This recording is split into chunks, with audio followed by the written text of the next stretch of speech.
Со цел задржување на СДСМ на власт, службите и тајната полиција 5 години живееле во животите на цели семејства, меѓу кои на премиерот Христијан Мицкоски, на новинари, на обвинители и бизнисмени, велат од ВМРО ДПМН. Оттаму порачуваат дека од партијата на Филипче признале од и Агенцијата за национална безбедност и Агенцијата за разузнавање со години прислушувале и следеле поради што мора да има одговорност. Пратеникот Бране Петрушевски вели дека од СДСМ прво треба да се извинат на граѓаните, а потоа да повикаат на одговорност на поранешните директори на АНБ и АР Виктор Димовски и Еролд Муслију, како и за Љупчо Коцевски кој тогаш бил надлежен за проверка на посебните мерки на следење. СДС од петни жили ги штити сите кои ги злоупотребувале институциите, затоа што очигледно работеле по партиска задача. Јавното обвинителство не смее со денови да молчи и да не презема никаква акција. Загрозена била приватноста на голем број луѓе, цели 5 години. Службите влегле во нивните животи со цел да го забават падот на СДС од власт и нивно што подолго одржување, а со цел распродажба на државните интереси и правење на криминал. Иако станува збор за материјали кои можеби не смеат да се објават поради нивната сензитивност, од СДСМ повторно повикуваат на декласификација.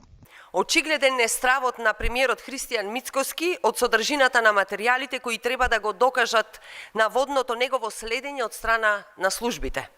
СДСМ уште еднаш прашува од каде толкав страв од објавувањето на содржината на материјалите од наводното следење.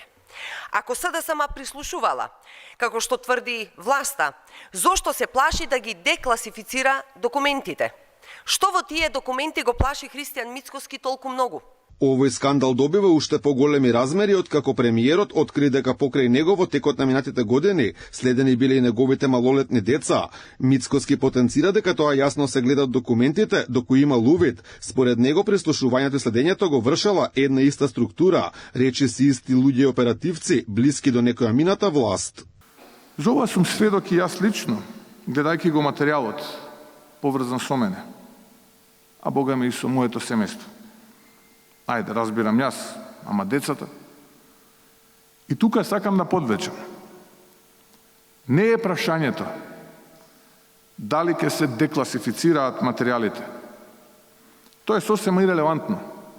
И на таквите работи гледам како на страв и паника на оние кои повикуваат на такво нешто и како на изговор за дефокусирање од вистинските дилеми. Покрај актуелниот премиер Мицкоски, вице-премиерот и министер за транспорт Николовски, поранешниот министер за внатрешни работи Спасовски, според информациите следени биле и контроверзната поранешна шефица на обвинителството за гонење организиран криминал и корупција Вилма Русковска, бизнисменот Орце Камчев, новинари и други јавни личности. Според некои извештаи, мала група во АНБ ја киднапирала институцијата и користела ресурсите за лични и политички цели, вклучително и за влијание врз притвори, како и издавање безбедносни сертификати. Во тој период републички јавен обвинител беше Љубомир Јовески, но сепак надлежен за проверка на посебните мерки бил сегашниот шеф на обвинителството Љупчо Коцевски.